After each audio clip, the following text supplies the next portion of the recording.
السلام علیکم سامعین، 20 ربیع الاول کی تاریخ شروع ہو چکی ہے، 12 ستمبر ہے۔ خبر کا عنوان ہے قطر کے وزیر اعظم آج ہی کسی وقت امریکی صدر سے ملاقات کریں گے، وہاں کے اور حکام سے ملاقات کریں گے، سیاسی رہنماؤں سے ملاقات کریں گے۔ موضوع وہی ہوگا، اسرائیل نے قطر پر حملہ کیوں کیا ہے۔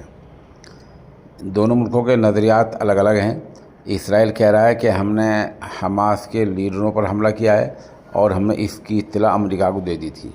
امریکی ایک افسر نے آج یہ گمراہ کن بیان دیا کہ ہم نے حملے سے پہلے قطر کو اطلاع دے دی تھی، جبکہ قطر کے ایک ذمہ دار افسر نے اس کا انکار کیا ہے اور کہا ہمیں حملے کے کئی منٹ بعد اطلاع دی گئی ہے۔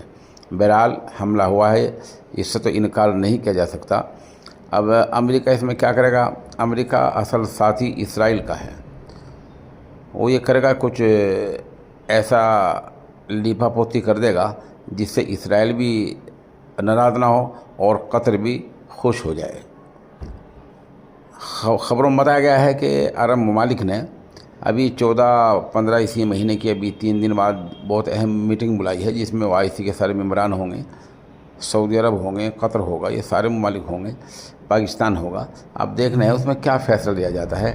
فیصلے کا مطلب یہ ہے کہ مذمت کے علاوہ اور کیا فیصلہ ہوتا ہے، کہ مذمت تو ایک گئی گزرے زمان کی بات ہو گئی، مذمت کو تو یہ لوگ برسوں سے کیا دہائیوں سے کرتے ہی آ رہے ہیں۔ اس کے علاوہ عملاً اور کیا ٹھوس کارروائی کرتے ہیں، کیا لاہ عمل تیار کرتے ہیں، کیا اعلان کرتے ہیں، وہ دیکھنے والی بات ہوگی۔